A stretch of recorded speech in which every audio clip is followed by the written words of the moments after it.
Benbridge is your personal jeweler, your on-call treasure hunter, and fearless fashion explorer.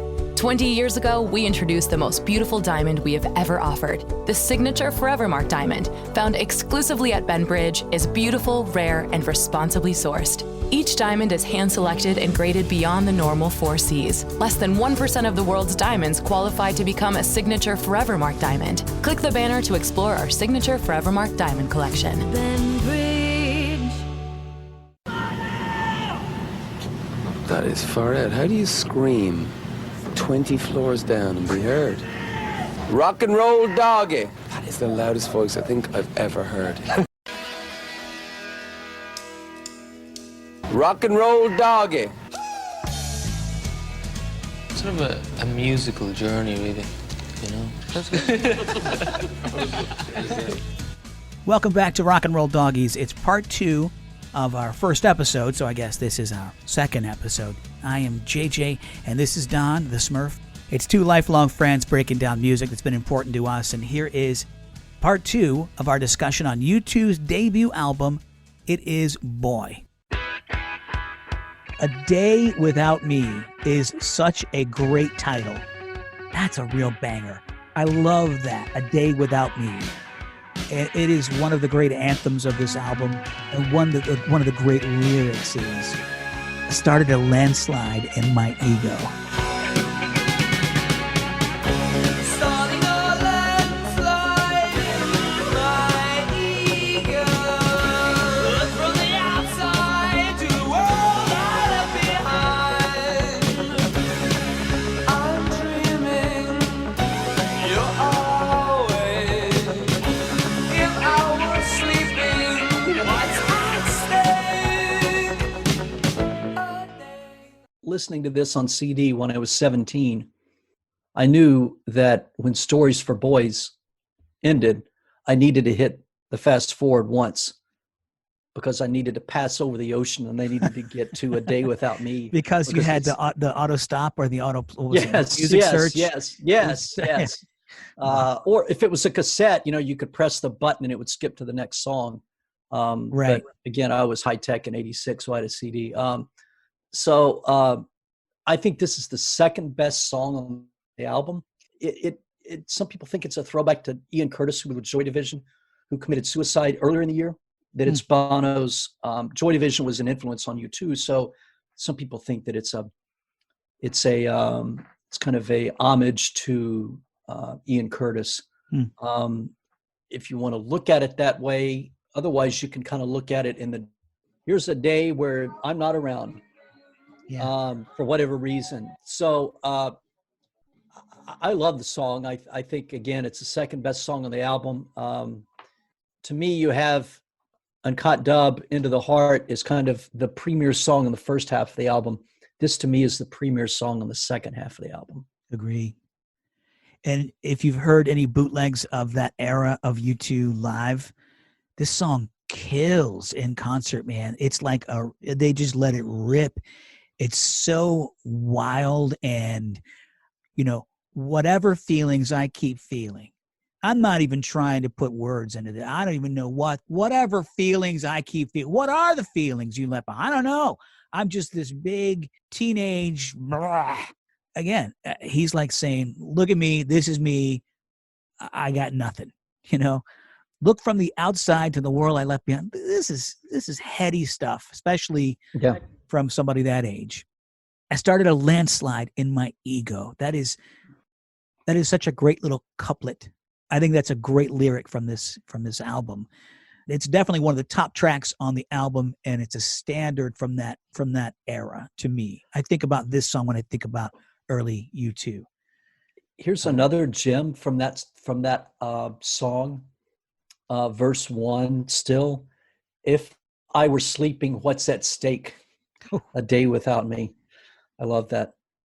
I don't think I ever even understood the lyric on that until much later. If I were sleeping, and I just used to sing it. You might not say something just real. It was a throwaway to me. I didn't even know if I were sleeping. But you're right. That's a great lyric. What's at stake? What does it matter if I even get out of bed? This is it. I've talked about that they're 18-year-olds living in an adult world, but at the same time, you can't say that they're adults living in an adult world. They're still living in, dare I say, the melodrama of being a teenager. This is something a teenager would say. This is Mm. this is the melodrama of a day without me. I don't know that a lot of adults, quote unquote mature adults, think about it like that. This is kind of the melodrama of being a teen. I think it's a valid question. If I were sleeping, what's at stake? What are the feelings you left behind? They're valid questions, but at the same time, I see a little bit of, and it's okay because there are drops of innocence in this album. I think this is one of them. Mm. It's interesting to think about how a person who's a few years older, through that lens, would put into words the feelings they had when they were a teenager. But this is spoken as a teenager would put the words out and express it. That's Yeah. really interesting. Um, Again, I think it's that pointing at myself and trying to figure it out kind of feeling of that line, the world I left behind. It's got that, again, a Springsteen theme of, leaving this town, like to me, growing up in a town that I did not feel comfortable in, couldn't wait to leave. So this kind of, I grabbed onto that. Oh, the world I left behind. Someday I will think about the world I left behind, which is the world I live in. I hate this place, that kind of thing. To me, it spoke to me on that level that I can't wait to get out of here. And then, of course, the wipe the tears. Benbridge is your personal jeweler, your on-call treasure hunter, and fearless fashion explorer.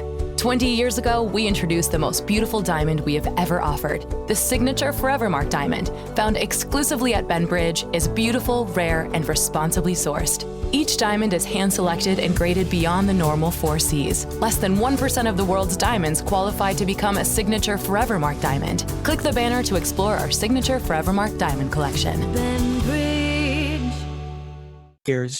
It's a very, very biblical, very Old Testament God kind of wipe the tears from their eyes sort of image there.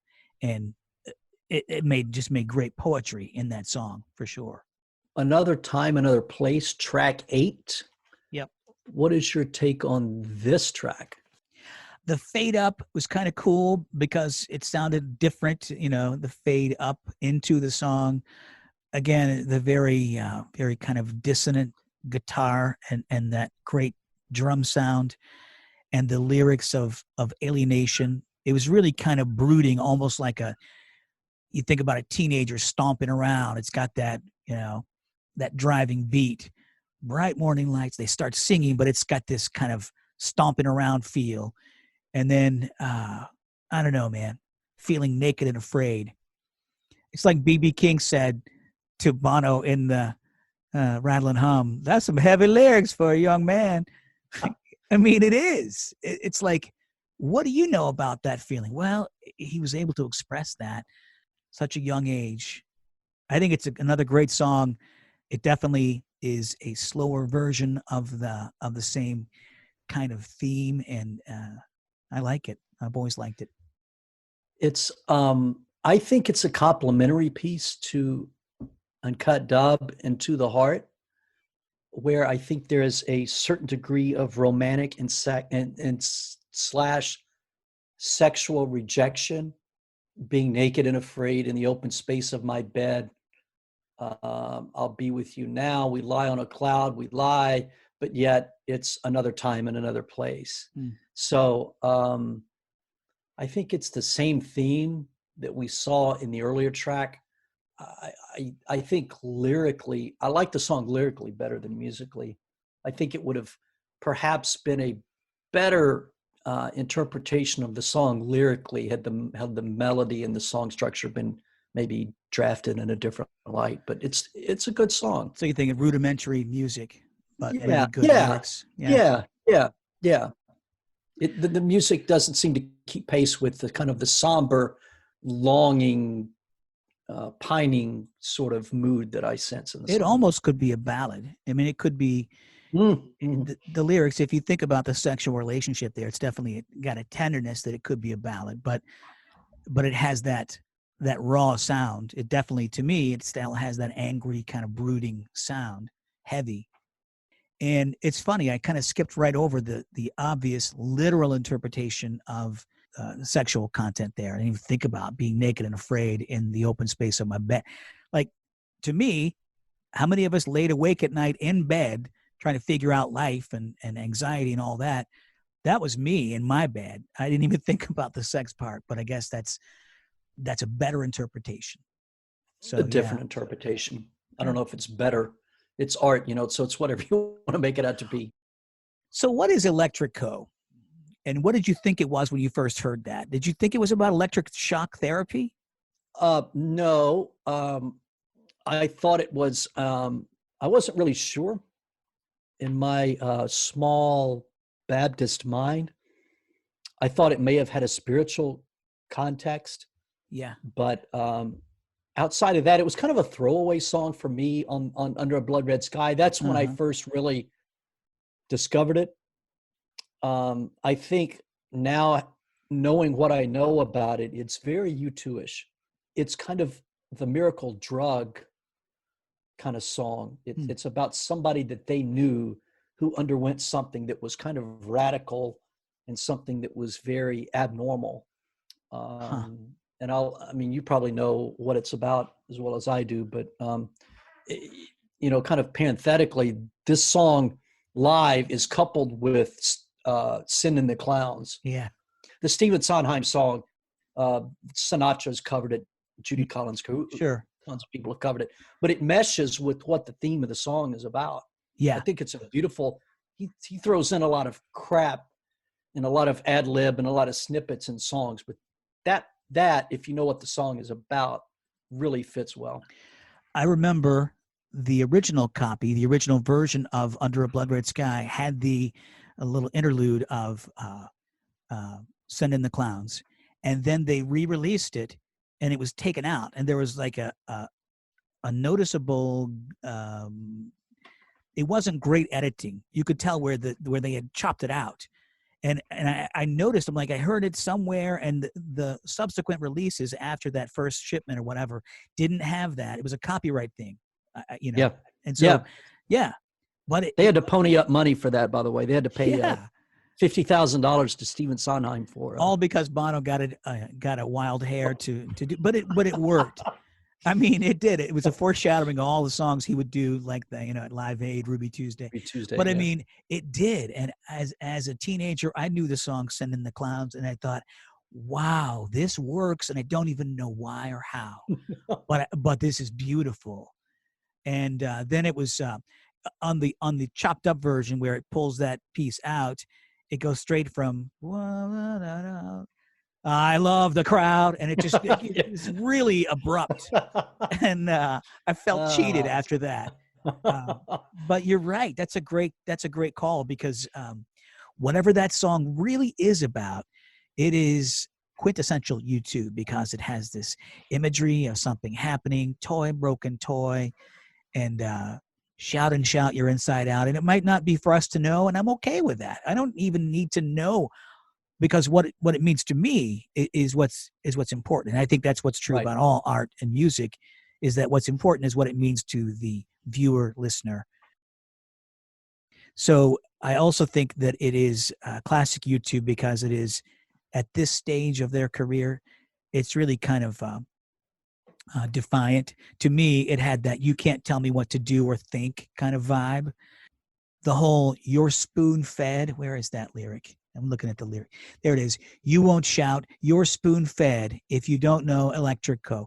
Well, to me, like you said, we were raised in a very narrow worldview. And it was at this point I started thinking about questioning what I was told or believed. And so I felt like other people who didn't question their own beliefs, they were spoon-fed. So it kind of gave me this badass, like, you people don't even know anything. You're so spoon-fed. You accept what other people tell you, whatever you're taught as a kid. You're spoon-fed like a baby. And to me, this gave me a little bit of fuel for going down the road of figuring out who I was, especially not what I was spoon-fed. I think this is, again, and I think we probably both agree, this is a Larry Mullen album, and I think this is a Larry Mullen song. Totally. I think he really shines on this.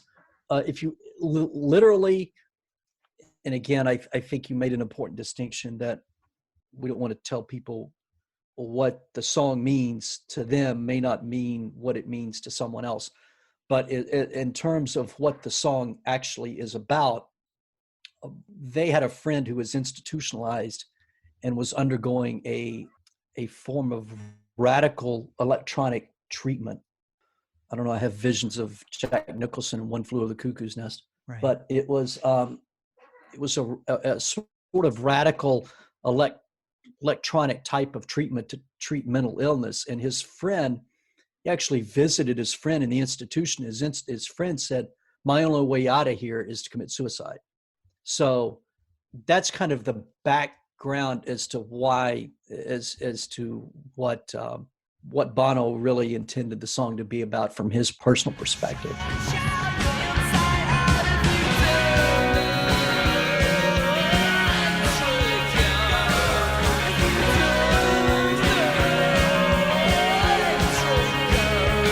Again, I think it's as I said earlier, I think it's kind of a foreshadowing of something like Miracle Drug, which we can talk about. Produced for Richard Lerma. The client is the Home Depot. Production date October 21st, 2020. Copyright 2020. This is a 30-second stereo spot in Spanish. Spot title: Pro Paint / Bear Ultra Scuff Defense / $29.60 / Hispanic / CN 30. Ad ID YHTHD24RP30. Como pintor profesional, sabes que tus clientes quieren un acabado mate, pero no quieren pagar el precio de tener que batallar con mugre y marcas. Usa el nuevo Bear Ultra Scuff Defense de The Home Depot para un acabado mate hermoso, más una defensa contra manchas y marcas. Y ese precio, desde solo $29.60 al galón. Y eso es antes del descuento Pro Extra. Una pintura mate que resiste las marcas. Bear Ultra Scuff Defense, solo en The Home Depot. Haces más, logras más. Disponible por internet y en tiendas seleccionadas. Down the road, but maybe we'll come back to this song as a kind of a reflection of A Miracle Drug. Interesting. Did not know that story. I certainly didn't know it when I was 17. Not at all, and it didn't matter. Yeah, Right, it didn't matter. You're right. Well, I think we'd agree that the whole album has been building toward the next track, which is the final track, Shadows and Tall Trees. We make fun of it because it is such an awkward, weird title, and it is actually a good song. It doesn't let down the album in any way. It's not a weak spot at all. It's just kind of catching my breath after a big emotional rant. Yeah. You know, back down to Um, earth, and the gray reality, Mrs. Brown's washing. You know, everything is just kind of, and you can hear the clearing of the throat, and that little atmospheric transition at the beginning, back to the, and you're like, all right, well, this is just another Tuesday morning or whatever, back to normal life, and it kind of just reinserts the fact that life goes on. This is the life we have. This is all right. We got to get up and do it again. It's so gray and so murky. Yeah. It's actually, and I didn't know this until recently, kind of digging around about this album. It's actually written about the 7th chapter of The Lord of the Flies. I read the book when I was much younger. I just remember being a bunch of kids on an island, and one kid kept getting made fun of because he had asthma. That's the extent of my remembrance of Lord of the Flies. Okay. But that's actually what it's about. If people haven't read Lord of the Flies, it's kind of the coming of age of kids who are, if memory serves me correctly, who are stranded on an island, who have to kind of evolve into an adult type of world for the sake of survival. Yeah. Right. So, But it brings out the worst in human nature. Exactly. And Exactly. It's a metaphor for society. It's like Darwin, and there's a certain component of Darwinism there. Right. You know, Right. The weak don't survive, the strong do, and so forth. So I never heard that before. And specifically the 7th chapter. Yeah, the 7th chapter. Yeah. That's Yeah. giving me some homework. I'll go check that out. And that's all but I mean, it's not, I don't know. Again, I mean, I haven't, I read the book when I was in, 16 or 17, but I don't know what Miss Brown's washing is always the same is about. I don't know if that's in the I think it's book. because the I don't world know is if that's his drab and never neighbor. changes. I think it's like you're walking There through your may be. neighborhood and you see like, well, there's old Mrs. Brown, or the sights and sounds of your world are so maddeningly repetitive and meaningless and trite. I can remember walking Well, down the alley behind my house and seeing the same crap on my way to church, and I'm just like, God, this is all my life is. I mean, it was just that feeling of there's that thing. to your point, do you feel in me anything redeeming, any worthwhile feeling? Is life like a tightrope hanging from the ceiling? So, Yeah. that speaks to your interpretation of that song based on your experience. Yes. Yes. Especially the every worthwhile feeling, because the way he sings that is like it's a reaching up, and it's like a every worthwhile feeling, and it's this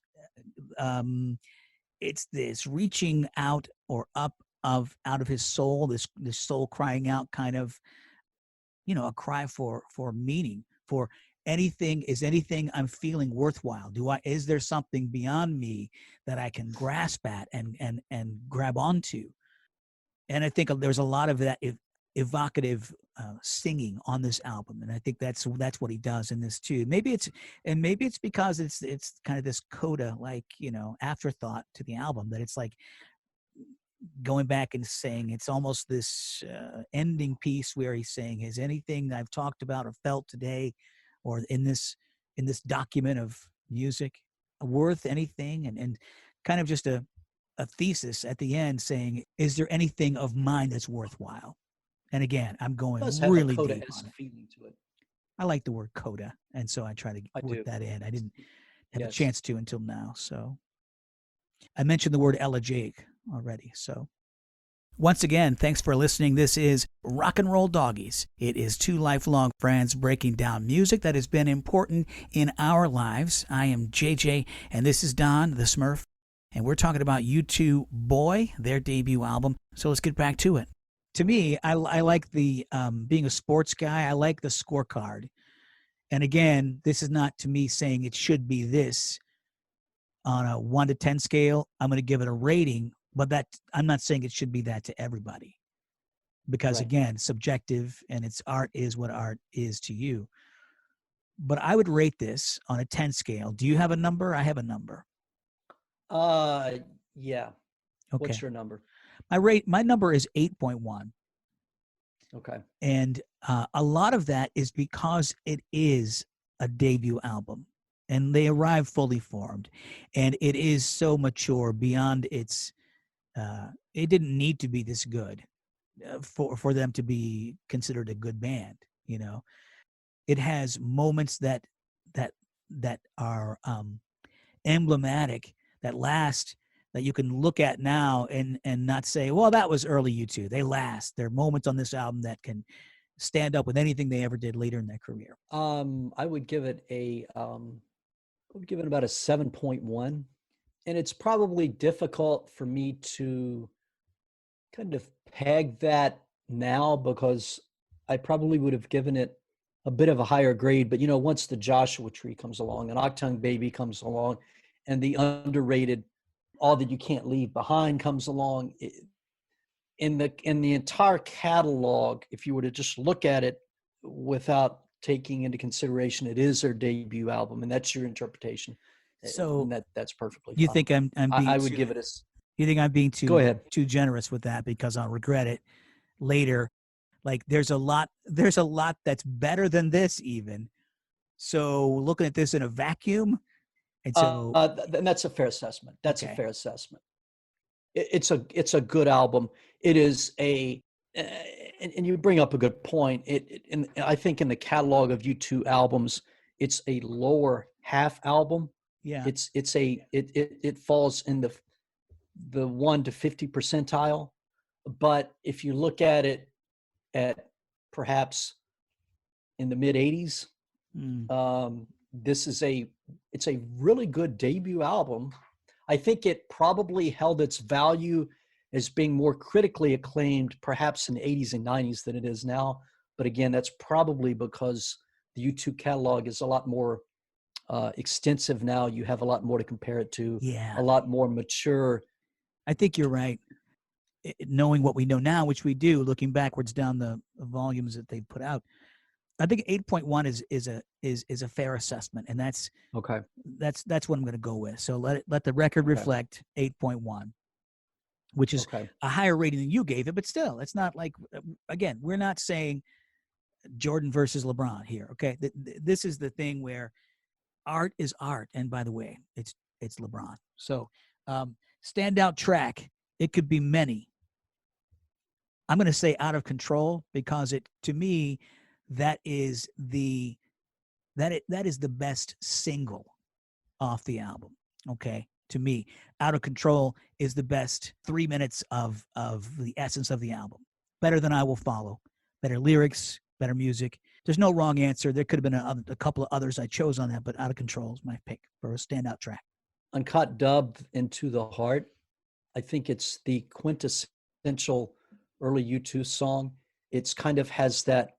When I hear this song, I get these visions of U2 at Live Aid during that long, bad interlude. So a strong interlude, but yet it doesn't come across as monotonous. It comes across as being very poignant and very moody. And then I like the transition. I think in the European, when it was originally released in Europe, these were two separate tracks. Into the Heart was a separate track. In America, I think they were combined into one track. I like how I like the merge of those into one track. I think it flows well. Again, I think it to me, it kind of foretells a little bit of bad. I think it's a beautiful cut. I think it's the best thing they've done up to that point. Well, it's obviously probably the best thing they've done up to that point, but it probably holds up as their best song until probably, in my opinion, at least something on the War album, if not Unforgettable Fire. Yeah, well, I love that song. We've talked about this song already. I love it. I love it. I gave it the best, or I gave it the underrated track selection for this album. My underrated track is Uncut Dub, Into the Heart. That to me is everything you said. It gives me all the feelings, and it is, I think, everything you said, and completely, at least underrated, if not the best, like you said, definitely the most underrated in my opinion. If I can vote for that song also being the most underrated, I would, for the reasons I previously stated. If I had to vote for if I am not allowed the liberty to use that song as the most underrated, then ironically I would choose I don't know. No, I take that back. I would choose probably maybe A Day Without Me. You are allowed. Okay. This is our podcast. You can whatever you want. We make the rules.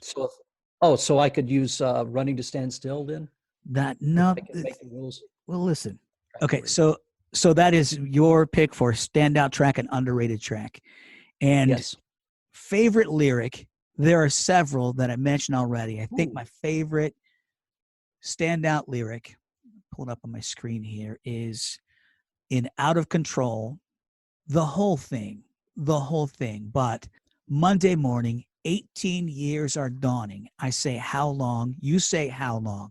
It was one dull morning, woke the world with bawling. I was so sad, it was so bad. I'm just in awe of that. It's a great lyric. If Dylan would have written that in 1998, that's high quality. And again, maybe it doesn't matter that he's young. It is what it is. But that to me is the best and my favorite lyrics on the record. I keep coming back to it, and I know this sounds like I have some sort of fascination with this song, a fetish with this song. But say goodnight, she waits for me to put out the light. When I'm still, she breaks my will. Yes, if I know the truth about you. I it's a song that I have difficult time sort of extracting my opinion out from where what I felt about the song when I was, say, 17 or 18. If I could look at the entire catalog or the entire album without having heard it before, maybe my opinion would be different. But that song is so indelibly entrenched in my experience at that time that that's got to stay, unless you want to say "Boy, Stupid Boy." But yeah. Remember first discovering bootlegs, or they'd play it on a rock station. They'd play a concert by so and so, and how exciting was it to hear them play Uncut Dub, Into the Heart? And I remember I had a cassette, and I don't know where I got it from, maybe off of the radio somewhere, but I thought, what a great find that was, and I treasured that recording because I thought, oh man, they played that live. That was so special. It that was back during when I would listen to the King Biscuit Flower Hour every weekend, just hoping that I would hear a U2 King Biscuit Flower Hour, and of course it was somebody crappy like REO Speedwagon or Rick Derringer, or anyway. But I've heard that. You're right. I've heard that on bootleg, and it's some of those early bootlegs have so much.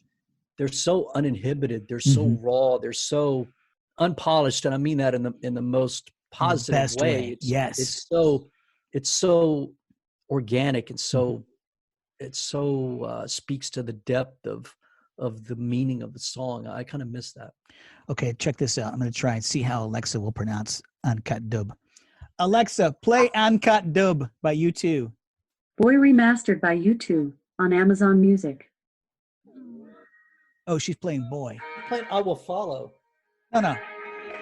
Alexa, play Uncut Dub by U2. Boy Remastered by U2 on Amazon Music. These days, home is where the everything is. Your work, your gym, the kids' school, your whole life. Xfinity XFi is internet built to handle it all. With XFi, you get the fastest speeds for all your streaming needs, coverage for all your devices, parental controls, and the Xfinity app to control everything. Keep your whole house humming with Xfinity XFi. It's simple, easy, awesome. Go to Xfinity.com/XFi to learn more. What? Alexa, stop. Alexa, play Uncut Dub by U2. Uncut Dope by Ghetto Boys. Music. Uncut Dope by Ghetto Boys. Alexa speaking Gaelic, for crying out loud. She's Alexa, Irish. Play Cut of the Black Cat. I heard Bono one time introduce the song on one of those live recording bootleg. He's like, "This is Cut of the Black Cat." Yes. Like, what? That's what this is. Grammatically, it doesn't even make sense. You don't use "and" before "cat." And so, I guess we're just not Irish. But why would you? What? Look, I get it. Gaelic. All right, fine. But I can't believe Alexa won't even attempt it. She's like, "I will not say that shit." I will play Boy. Being rebellious. Yeah. Well, this song is not a rebel song. So let's close this out then. All right. Thanks for logging on and listening to our thoughts on one of the most influential bands of the modern era. Be sure to follow us at Rock and Roll Doggies on Instagram and on Twitter at Roll Doggies for details about our next podcast and other tidbits as we take a chronological journey through the discography of U2. Until we connect again, good night, everybody. No, it's a musical journey.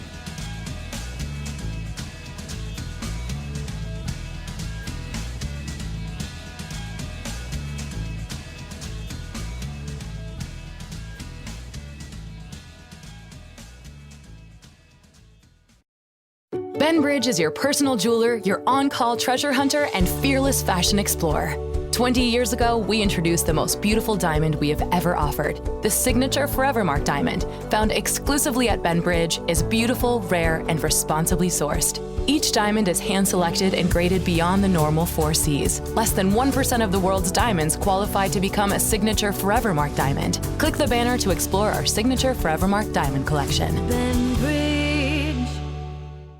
Benbridge is your personal jeweler, your on-call treasure hunter, and fearless fashion explorer.